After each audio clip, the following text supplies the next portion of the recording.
And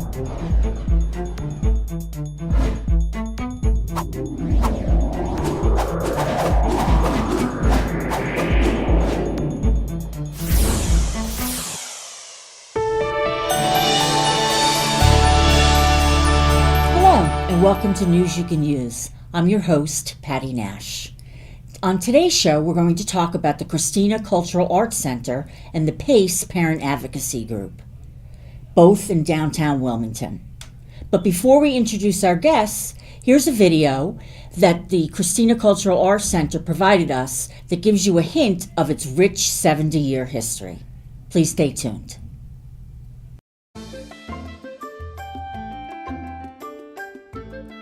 For 70 years, the Christina Cultural Arts Center in Wilmington has been helping young people, even adults, creatively express themselves and develop their talents.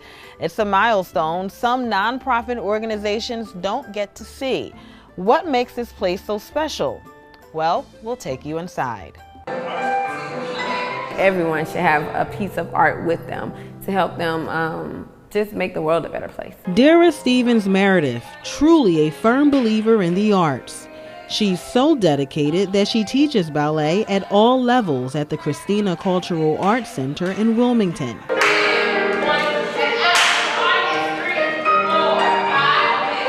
I believe that the arts contributes to that hope for the future. It gives people an outlet so that the youth can express themselves. So if they are feeling down, or if there have been a lot of turmoil or a lot of things going on in their life, that they have a place that they can come and express themselves. Darnell Miller is one who was always able to express himself at this place. He now teaches guitar, sharing his musical talents with others. He's been active here since he was a teenager. It's home. It's definitely home. There's hope here, you know. Also, I think one of the things that brings me back is a sense of purpose. You know, we go through life, you know, thinking we know what we want to do, and we have a plan, but sometimes there's more to that. Thanks to the Christina Cultural Arts Center, Miller says he was able to grow into a better artist and better man.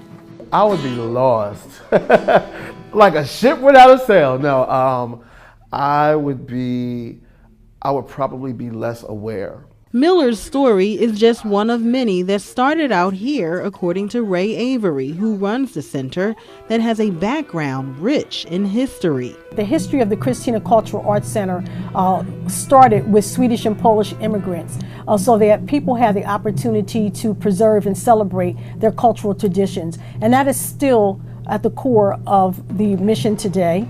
And we are a center for everyone. Avery also finds balance in this African dance class. She isn't alone though. Others get to express themselves in private lessons or in drum classes. Having a forum for self-expression is vital for human development. So we are not just tasked with developing our intellectual capacity. We're tasked with developing our spiritual selves, you know, our emotional selves, and as well as our cognitive functioning. Whatever the Christina Cultural Arts Center is tasked with, it has proven to be successful for 7 decades, and the goal is to continue that success. We're just really thrilled to be able to last for 70 years. I mean, that's a testimony in the nonprofit, the changing nonprofit world. It's a struggle. It's a struggle. We need everybody's support. Because there are not a lot of cultural arts centers in the country, a lot of them shut down, don't have funding. So for this place to be standing strong for 70 years is amazing and very commendable. In 70 years, the center has grown tremendously. It serves as a place for community engagement. There's also a 5-star preschool academy there and after-school learning. There's also theater classes in addition to music and dance classes. The center is actually a host to a specialized youth violence prevention program. In 1998, the Christina Cultural Arts Center founded Kuumba Academy, a charter school to demonstrate that children in economically distressed neighborhoods can have high achievements. There's always something new there. Here's a look at the back of the building with artwork and tiles thanks to a community partnership with the Creative Vision Factory. It's already considered a community gym, and now it stands out as one.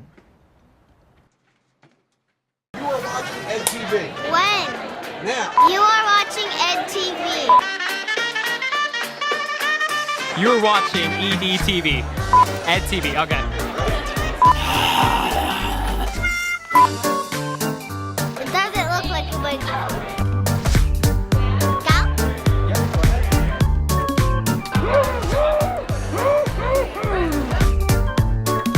That's all, folks.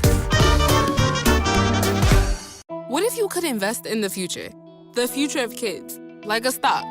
Not the kind of stock that's about making money, but a stock for social change. A whole new kind of investment called Better Futures. When you invest, it helps kids go to college.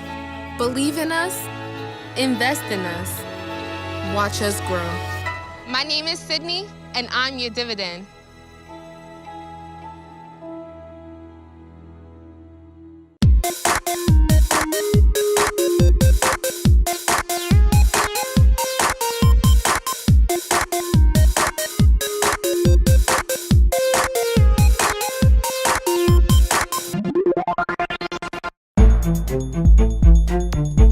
Welcome back to News You Can Use.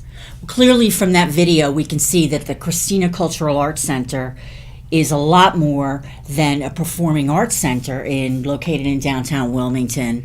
We're very pleased to be joined with the CCAC Executive Director, Ray Jones Avery, who's here with us today. Thank you for joining us today. Thank you for having me. Okay.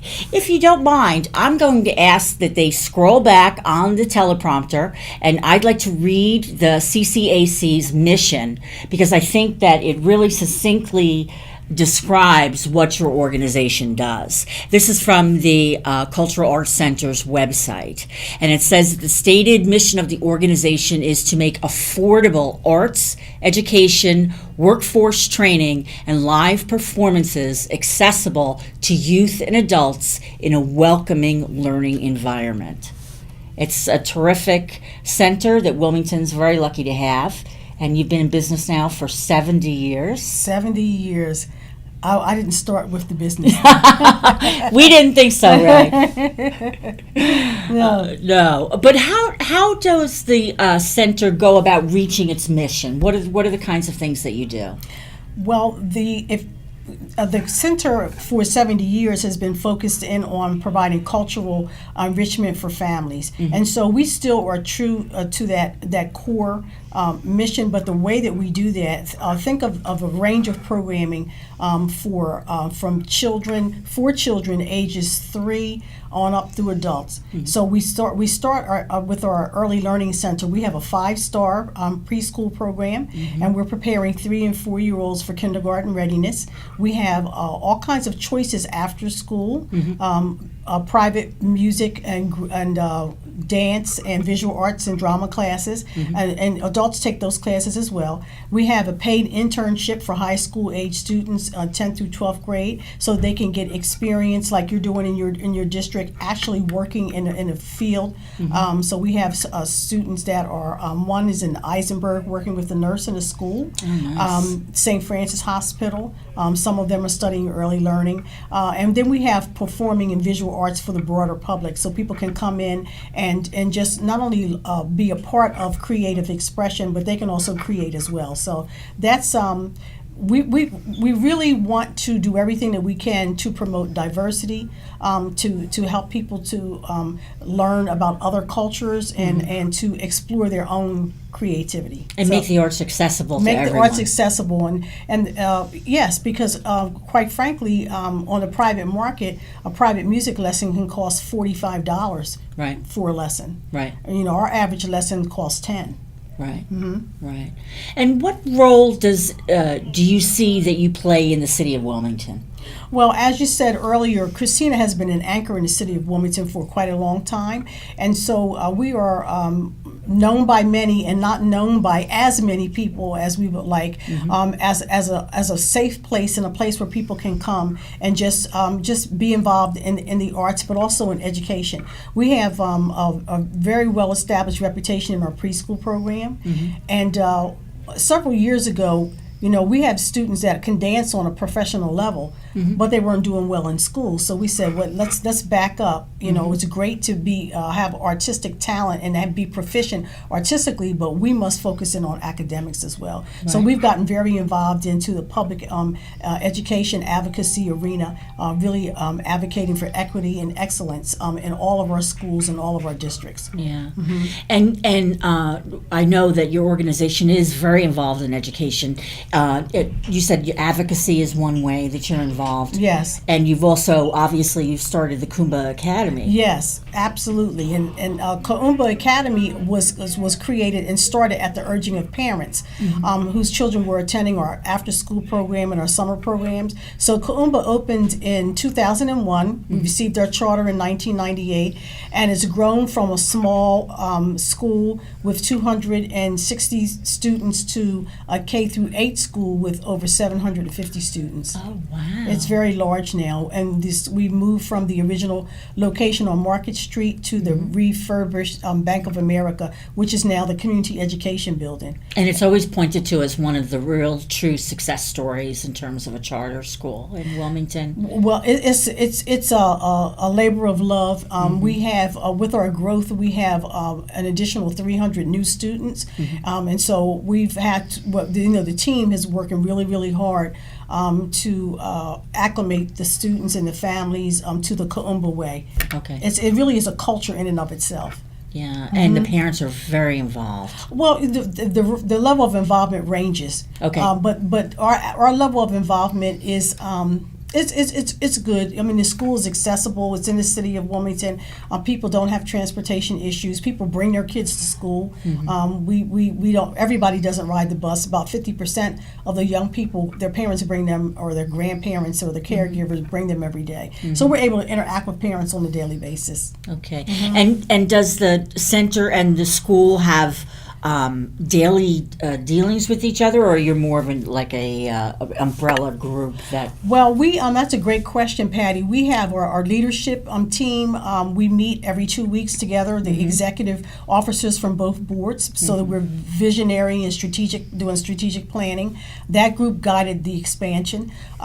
When we were one block away from each other, the students at Kuumba came to Christina every day for all of their arts classes. Now we have a little bit of physical distance, but we still have a daily working relationship. Teaching artists on our faculty teach at Kuumba Academy on a daily basis. They also teach, we have teaching artists that are at Bancroft, at Prestige Academy, and at Stubbs.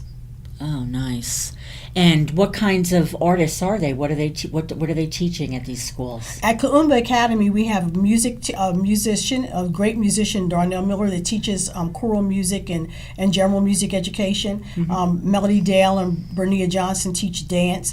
At Bancroft and at Stubbs and at Prestige, they are learning conflict negotiation, mediation, self-control skills through drama.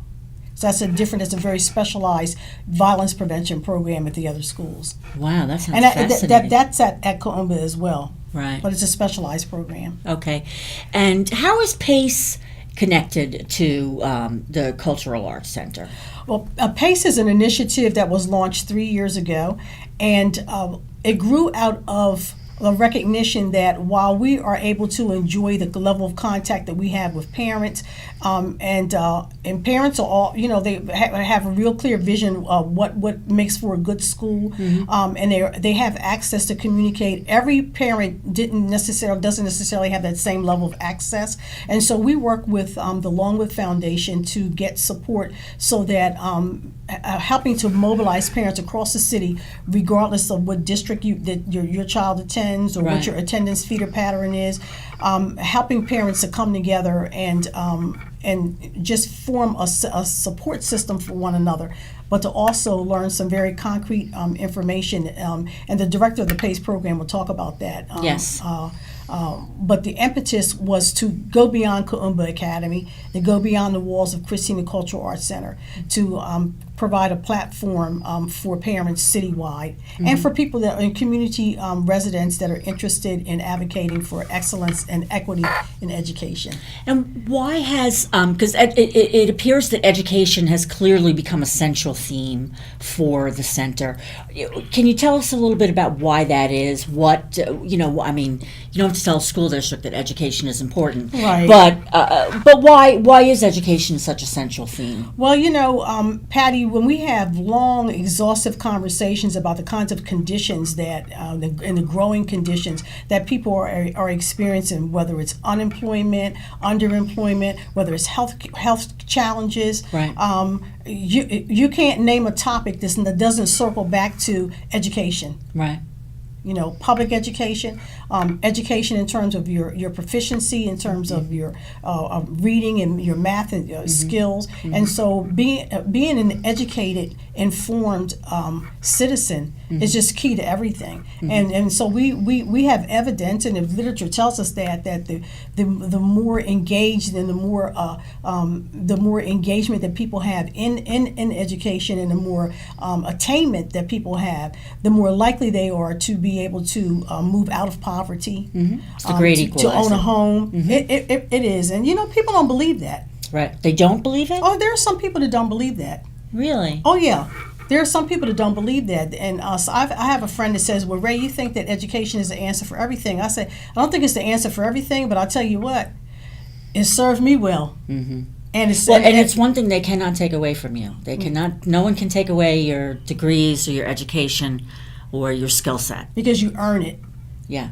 You earn it. You have to work hard and to earn it. Yeah. And there are people that are highly educated that are unemployed, but like you said, you can't take that knowledge and that expertise that they have away from them. Right. Right. What's coming up for the center? What do you have? Well, in the works? In the spring, in June, we're having our 70th anniversary student concert series, June nice. the 10th, the 11th, and the 17th.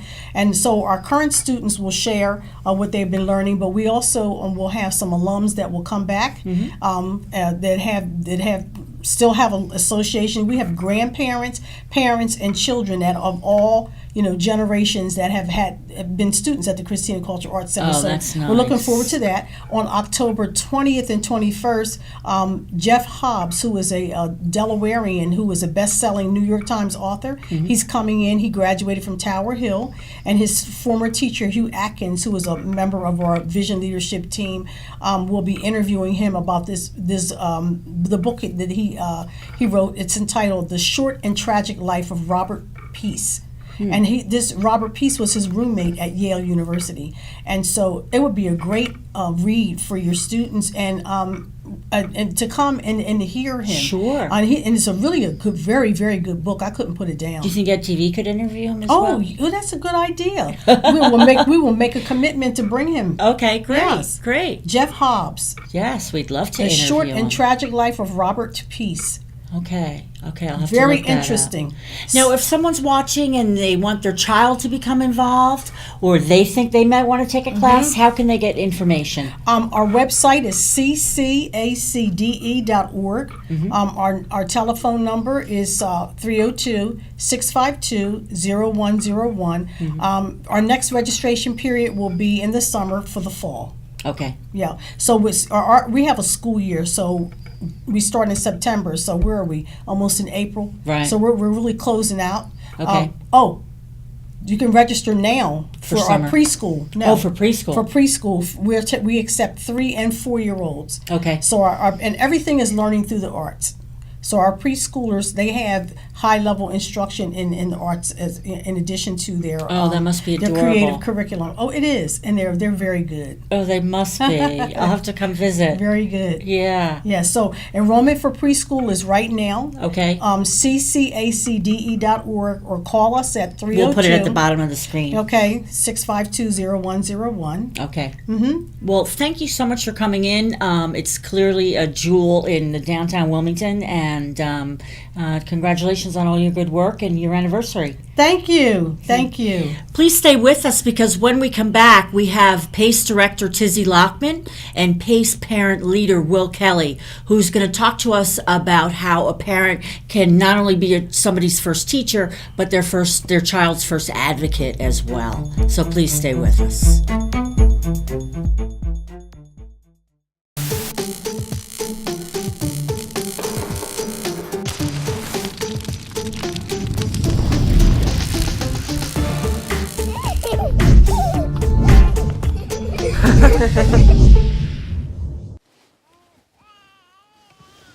So they say it's a man's world?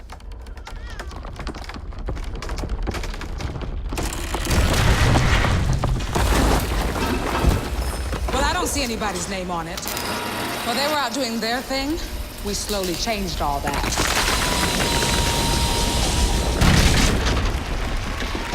We changed all that.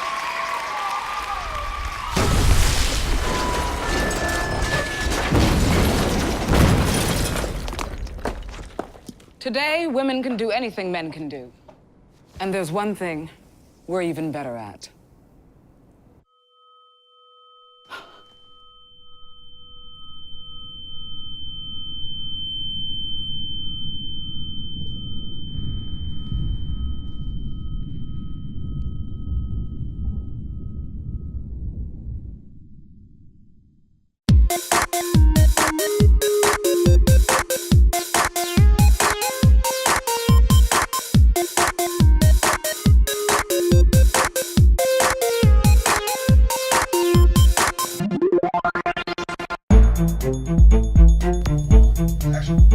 Welcome back to News You Can Use.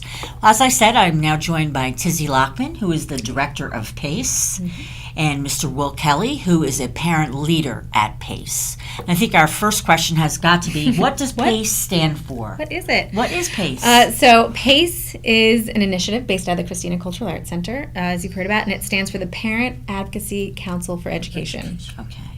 And what is the mission of the organization? So word for word, our mission is to bring the community together and to advocate for equity, access, and effective learning in schools and community spaces in the city of Wilmington. Okay.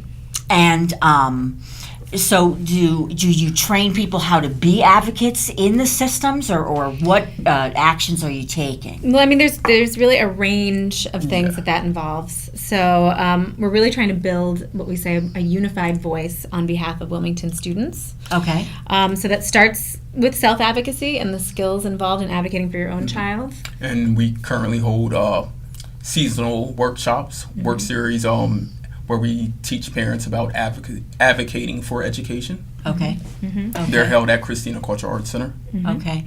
And is this advocacy work that parents can do, is this like, my child got a C and I think they should get an A, or is it higher level, not higher level, because that's important too, the grades. That's where it begins. But, that there should be more funding for education, or where along the spectrum do you come in? I think what we try to do is we try to take folks to make sure that they have those self-advocacy skills to begin with, but a lot of folks come to PACE with some of that going on already. They're already fairly, engaged to a degree, and we try to take them to that next level of advocating collectively, because what it's really about is pooling together those skills that we have as individuals, where you have those individual situations where your child may have a disciplinary situation or a situation with an academic struggle, like you mentioned, where you think, something needs to be fixed, but I think a lot of times we end up struggling on our own with those things as parents. Right. And what I think we hope to do as PACE is recognize how powerful it is when we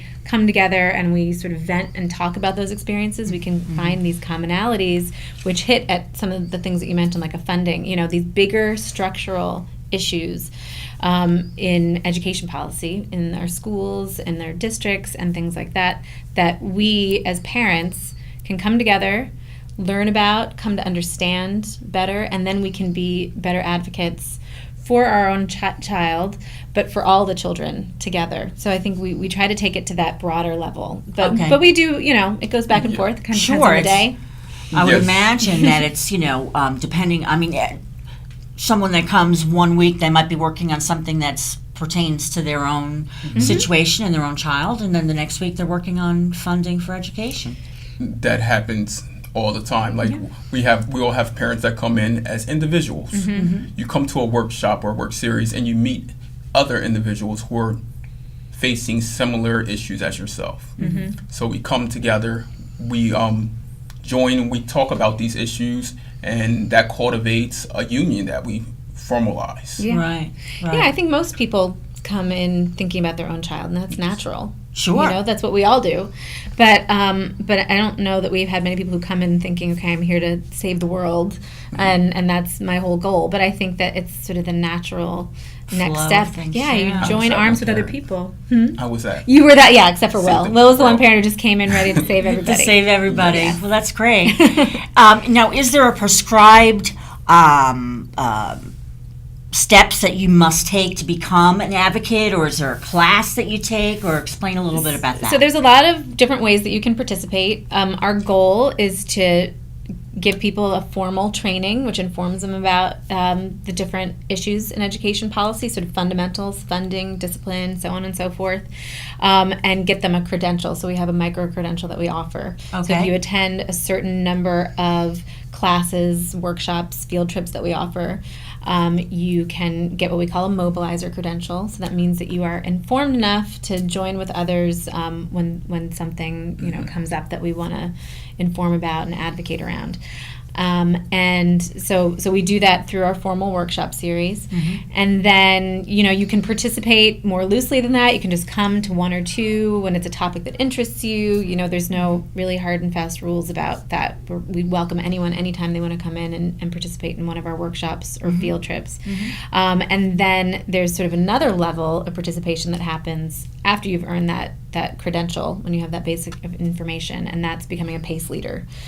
And what our PACE leaders do is we have a monthly meeting, and the PACE leaders are really the ones who are at the forefront of shaping what direction we're going in as an initiative in terms of setting our advocacy agenda, setting our outreach agenda, and that kind of thing. So that's, we have about a dozen people who are really super involved on that level and just always in there. Are they employees of PACE? All volunteers. We are not. We are volunteers.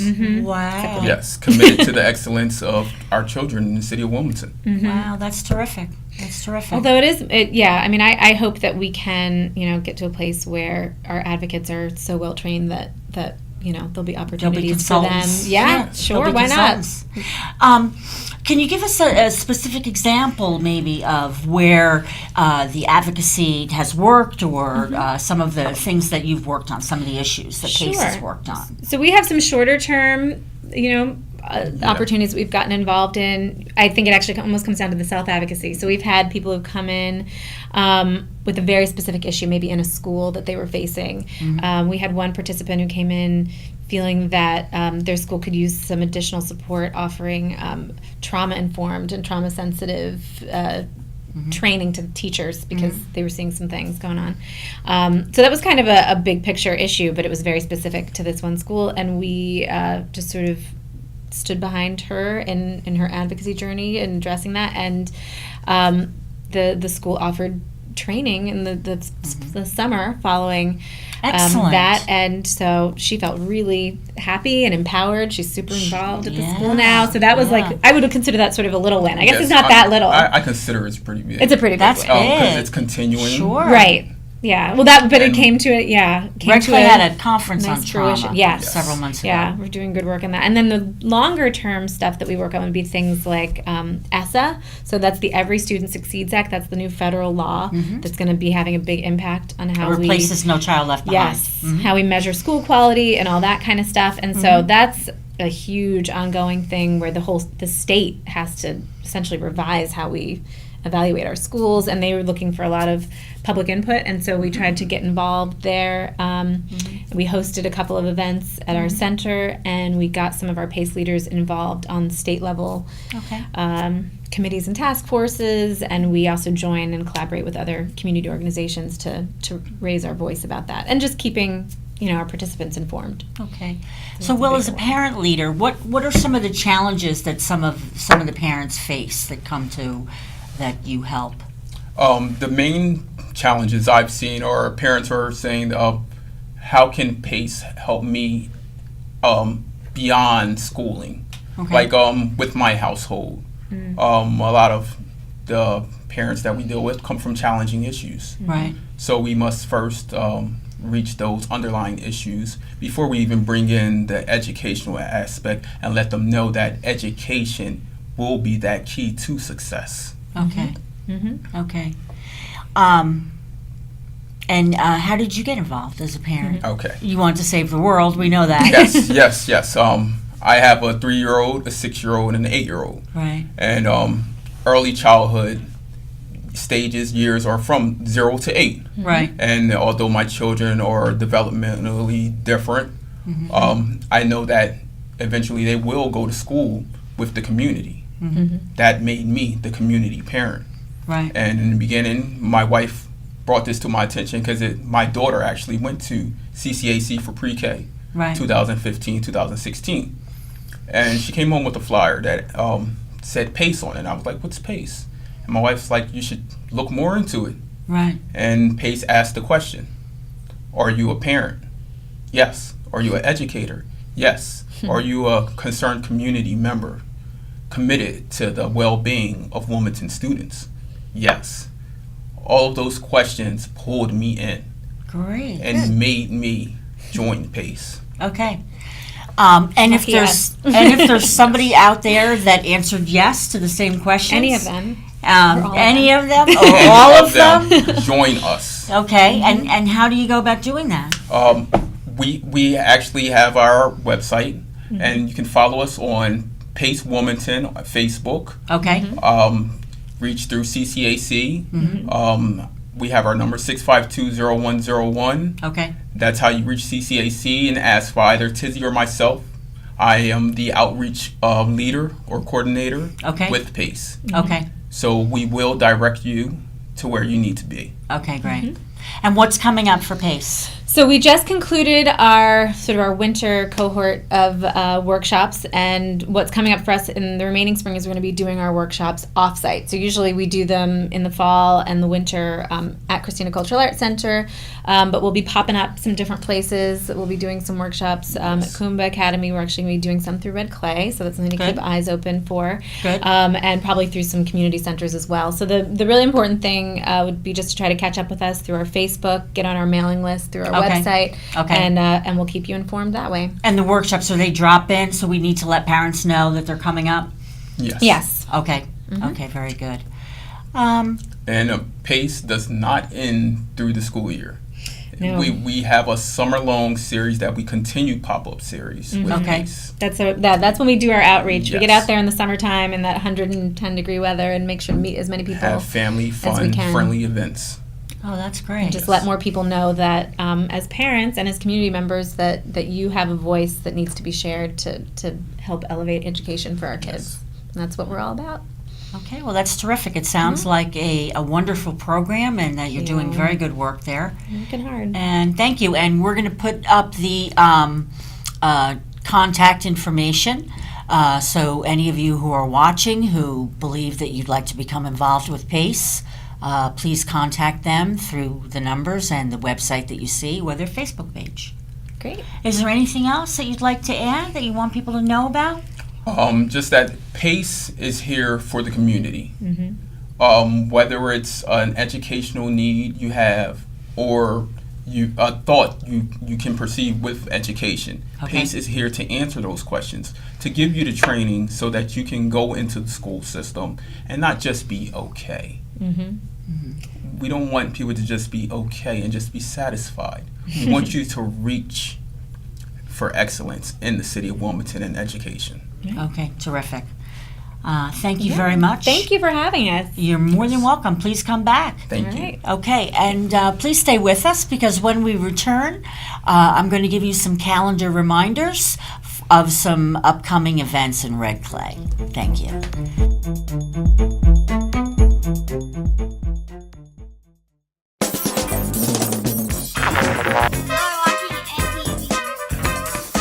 You are watching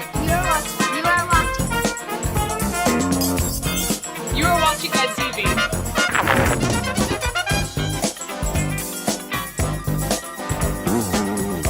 watching. You are watching. You are watching.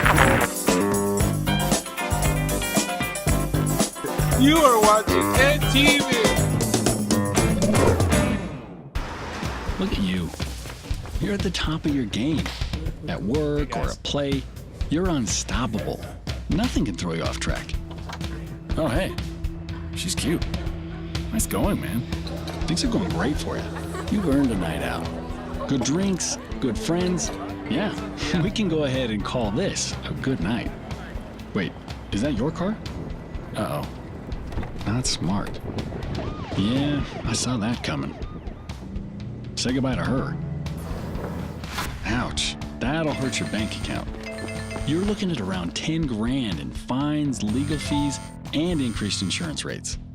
I hope you like eating frozen dinners. Alone. Let's try this again. Smart move. Because buzz driving is drunk driving.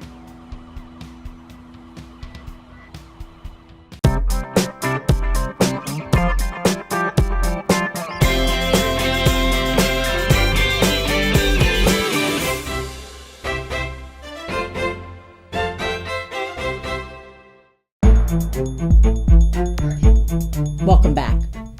Due to the storm, the Red Clay College Fair has been rescheduled for Monday, March 27 from 6:30 to 8:30 p.m. at John Dickinson High School, 1801 Milltown Road. Free and open to the public, the college fair will provide information to assist families with the college application process. Close to 70 exhibitors will be available to answer questions. Students will be introduced to college admission counselors from regional colleges and universities who will give presentations on the financial aid scholarships, the SAT, and the college application process. Red Clay will offer free bus transportation from Wilmington to the college fair. Please go to our website, www.redclayschools.com, for a complete listing of times and locations. Coming up, Red Clay is going to have 2 dates where every elementary school will hold an early kindergarten registration evening. These dates are April 26 and May 11 from 4 to 6:30 p.m. This is going to register children for the incoming kindergarten class, so parents of 4-year-olds want to pay attention. The purpose of the event is to increase early kindergarten enrollment at all the schools and to begin building relationships with the families. Red Clay will provide you with materials that your students will need for school and have events at every school for the family, so bring your child to the event. Coming up at the end of the month, Red Clay will offer the Prevention for Child Abuse and Neglect Conference. Parents, educators, and the community are invited to attend this 2-day conference on the prevention of child abuse, which will be held on March 31 and April 1 at Cab Calloway School of the Arts. The Red Clay Regional Conference on the Prevention of Child Abuse and Neglect is presented by the district, the News Journal, the Bo Biden Foundation for the Protection of Children, and Prevent Child Abuse Delaware. On Friday, March 31, there will be a speaker and panel discussion from 6:30 to 8:30 p.m. at CAB. And on Saturday, April 1, there will be a series of workshops from 7:30 a.m. to noon. The event is free, but space is limited for the workshops, so please register ahead of time. You can go to www.rccchildabuseprevention.com.